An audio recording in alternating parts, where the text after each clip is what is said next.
You find them under the scaffolding near Flushing's Long Island Railroad stop. Women in short skirts eyeing men in transit.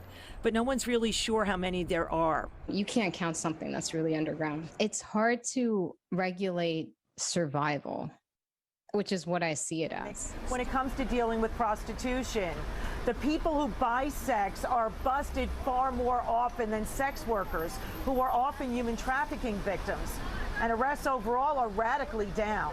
Look at the numbers from 2014 compared to 2020. More than 66% of the people arrested in prostitution busts in 2014 were sex workers. In 2020, the rate fell to 24%, just 96 workers. The situation is reversed for Johns, who buy the sex. In 2014, just over 27% of the prostitution arrests involved Johns. Well, if you're watching this, it's the summer, it's August, it's well into August. We are on vacation. Thank you for clicking on this video. We have produced some content for you that you'll most likely be interested in.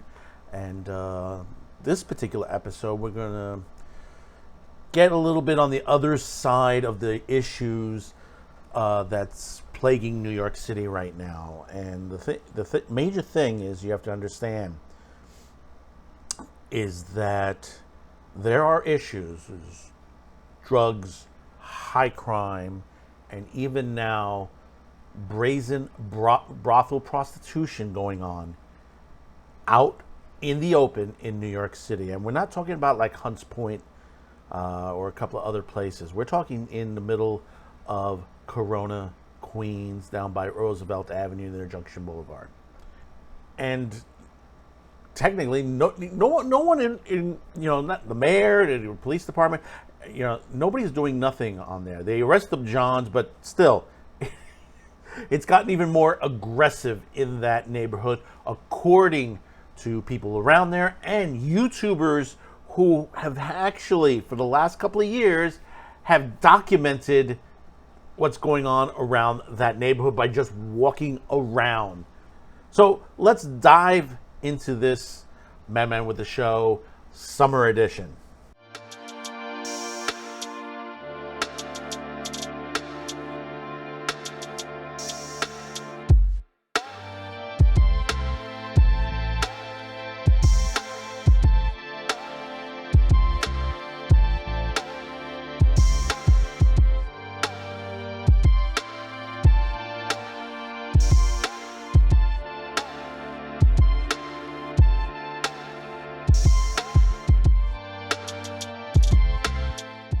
As I said before, there are brothels opening up all over the place in Corona, Queens, right out in the open, right in front of the police department and everyone. And if you're not familiar with Corona, Corona is a very heavily dense populated area down by Roosevelt Avenue. You have the subway, car, foot traffic. It's very heavy. There are a lot of stores there, a lot of people going in and out of that area, shopping. There are people who live there, go to school there. But there are a lot of these stores that are off to the side, that are on the main thoroughfare, that have women and children outside of them advertising for sex very aggressively. I mean, we could go back to my youth, and I tell you, I grew up, my neighborhood, I was in the Kips Bay, Murray Hill, Gramercy Park area, just to give you an example. And then you'll say to yourself, well, that's a really nice area to live. Well, back in the 60s, 70s, and 80s, it was pretty rough. And the reason for that is you had a lot of drugs, you had a lot of prostitution. I mean, and we're not talking during the day. We're talking as soon as the sun went down, it got really vicious. I mean, you're talking about neighborhoods in the 20s, around churches and schools and everything like that. You had prostitutes on every corner in the 20s. On Lexington Avenue, Park Avenue, Madison Avenue, you had them all over the place. And then on top of that, you had the drug dealers who were driving around all over the place or standing on a corner. They're over on Second and First Avenue as well, selling drugs. or they're in the subway station. And basically, most people stayed indoors after sundown. During the summertime, it was like after 8 p.m. Everybody went in. You didn't go anywhere. Parents made sure their kids got home. Slowly it started to get better when, by the time Giuliani got into office and he started to clean everything up, he pushed the prostitution out of New York City pretty much over to Hunts Point. A lot of it's in Hunts Point this way. Some of it's on Staten Island and in Brooklyn. But like I said, now it's in Corona heavily. And but this, you say, well, there's got to be still prostitution in Manhattan. Oh yeah. They've gotten a lot more smarter these days as far as they're handling prostitution there. Basically, what you're seeing is some of them getting very inventive, and we're not talking about the escorts. We're talking about the street prostitutes. They're driving around in vans these days.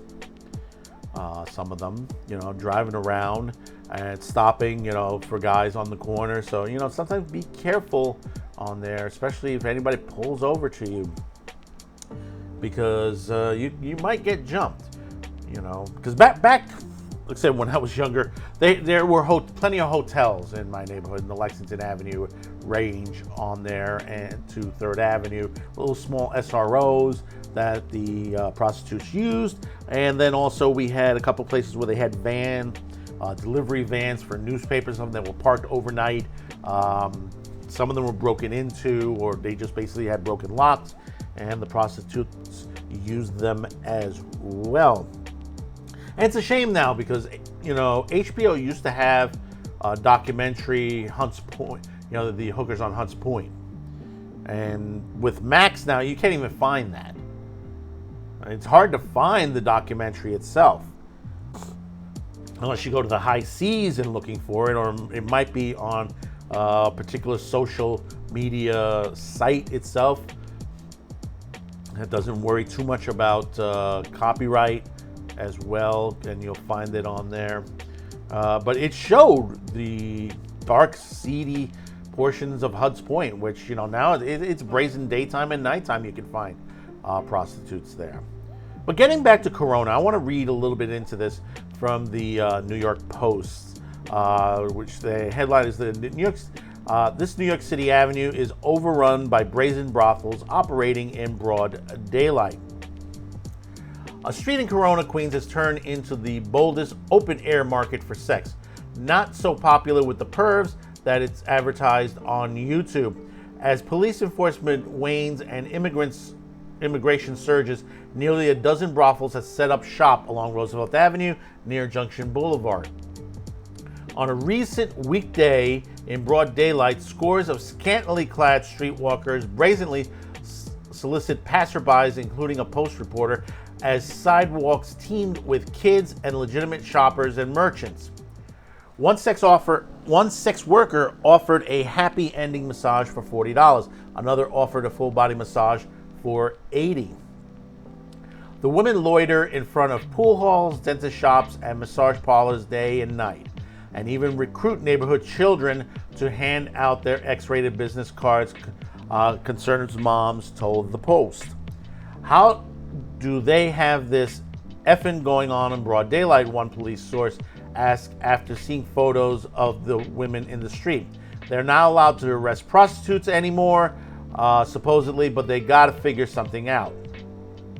It's a perfect storm for prostitution in Corona and other NYC immigrant enclaves, experts say. Vulnerable migrant women unable to legally work are flooding the city, while local district attorneys have chosen to stop prosecuting sex workers. The Post found the oldest profession has some new tricks. The first part is Roosevelt Avenue Red Light District is blatantly advertised on YouTube channel for Spanish speaking, with 10 minutes of footage showing the woman working what they call the market of sweethearts, and two men guiding viewers on how to negotiate with them. 2, the brothel appears to be cooperating rather than competing, as the Post spoke with one sex worker. Others nearby filmed and photographed appearing to warn each other of journalists' presence. 3, it's not just happening in the dark of night inside the massage parlors. Women are found plying their trade in the middle of the afternoon in front of a dental clinic, a pool hall, and a barbershop. Next, cops no longer arrest hookers. The NYPD started focusing on Johns a few years ago after a prostitute tragically jumped to her death during a police pursuit. In April 2021, the then-again Manhattan DA Cy Vance announced his office will stop prosecuting sex workers, and other borough prosecutors soon follow suit.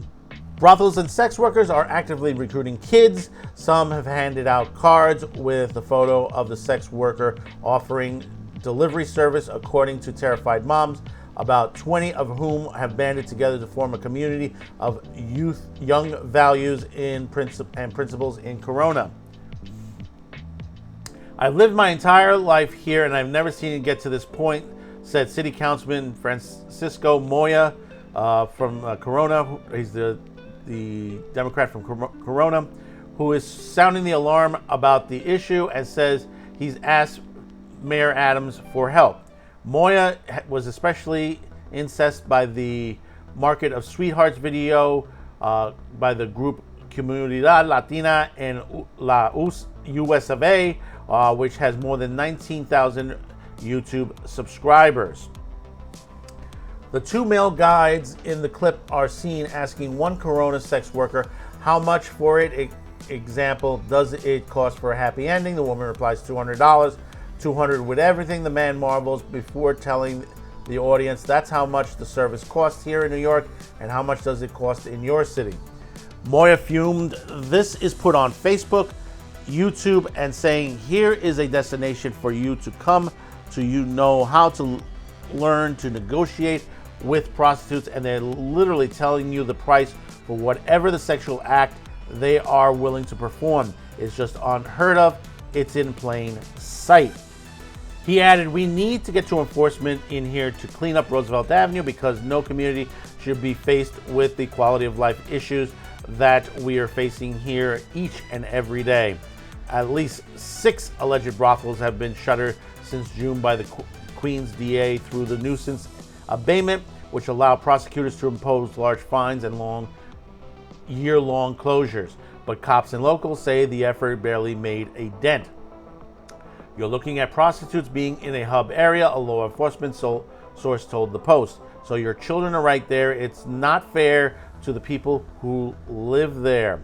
While human traffickers have long provided the local sex industry with a steady stream of Asian and Central American women trying to escape the horrid conditions in their homelands, the recent flood of migrants in the 5 boroughs has created a larger and more desperate pool of potential prostitutes. We are aware of the fact that many of the people have immigrated here, kids 15 or 16 years old, and they're not in school, they're working, and these prostitutes find them, pull them in, says Guadalupe Gomez, the coordinator of the Community of Young Values and Principles. And I'm sorry if I butcher this. Tatiana Bin Amin, executive director of the Coalition Against Trafficking in Women, said that there are traffic cartels from Mexico and Central America who ship women into Queens and parts of Brooklyn. I spoke to a girl in Sunset Park. She says she's seen vans at night picking up women from the shelters that house these new immigrants. And there's a little bit more toward this, and I encourage you to read it. But like it says, and this comes to an immigration issue, an illegal immigration issue. If you've seen the footage from the hotels where they're all outside, all those men that are outside on there, and it's mostly a lot of men that's come across the border illegally. The women and children that are coming across, those ones are being used for slavery. They're using for human trafficking, child pornography, child slavery.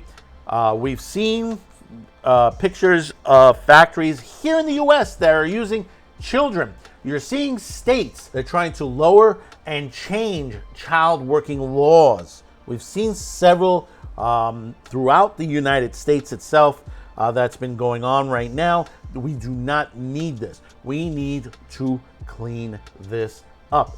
This is a danger. This is what happens. And this is a Washington thing. This is, our politicians, an open border, this is what it caused. We've said this many times. We've said it from the drug part of the whole situation, where China and the cartels have set up shop in the United States by buying homes, and they're building cannabis plantations in there and drug mills, fentanyl drug mills. We're finding out. Here in the Bronx, we've been hearing a lot of stories that apartments and homes are being used as drug mills to mix fentanyl with other drugs. Crack has become a major issue again on the streets of New York City. Some of you might say, well, crack never went away. No, crack is back like it's never been before. It's, worse than the 1980s. Now understand, what is on the streets right there?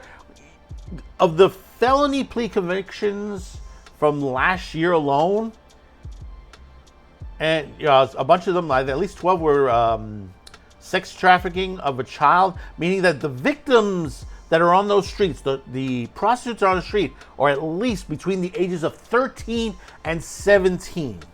This is why I shake my head. You hear all these politicians going after the Pornhub and X video and all that, going, for child pornography and all that. But meanwhile, these same politicians have not acted in places like New York City, where we have children, teens, being hookers on the streets. We have the sex trafficking right in front of us on a daily basis. And yet, they freaking sound off criticizing a movie, The Sound of Freedom, out there, which has been trying to show people the problems, even outside of this country, with situations of children being kidnapped for one of these purposes, for freaking using them for the sex trade, working them in factories, in mines. It is the stupidity on that, and they call it a QAnon thing, when Sound of Freedom was made before the rise of QAnon. Most people don't even realize that. And the thing about it is, this movie was funded by Fox back then, and it stood on Disney shelves for years until the producers were able to buy it back with the help of Angel Studios to put it out now today, and it's doing successfully. They added more theaters at this point, and they expect to be overseas. They should be overseas by now. Now, I have nothing against our members of our NYPD. I know they want to do the job that they've been hired to do, but unfortunately, our district attorneys and our politicians, our mayors, our governors have tied their hands. They've handcuffed them, so they are unable to do the job that they were supposed to be doing right now.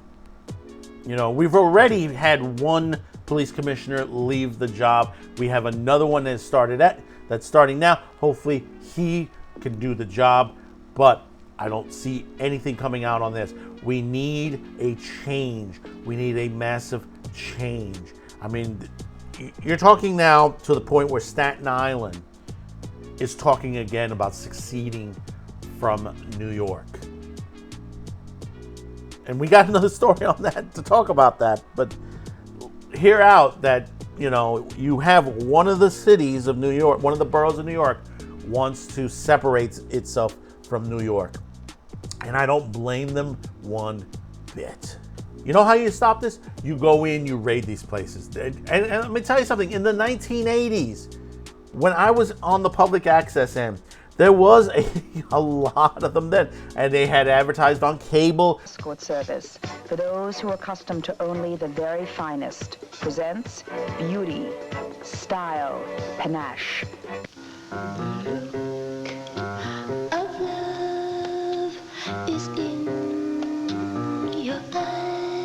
The back of The Voice and Screw Magazine and many other places. And, the NYPD went after them. If they knew they were there, they investigated it, they did undercover work, and they shut them down. and they kept shutting them down.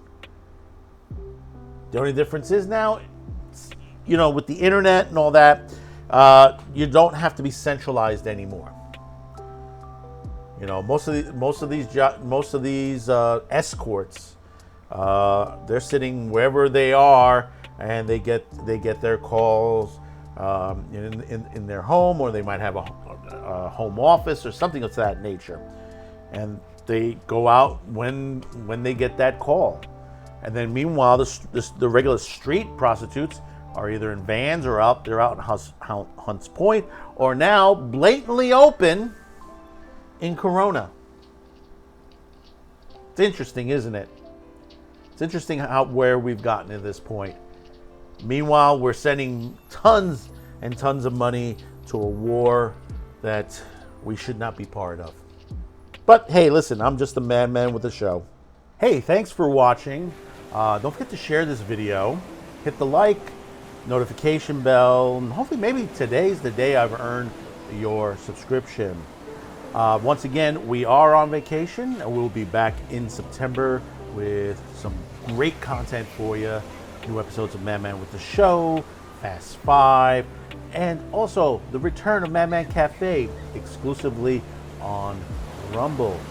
And also, if you want to help support a content creator like me, there are 2 ways to do it. Below is listing in our description. You can make a fast one-time donation, even for a cup of coffee. It would greatly be appreciated. It's listed below. And also, we do have a merch shop, which this month for back to school we'll be offering an additional 10% off.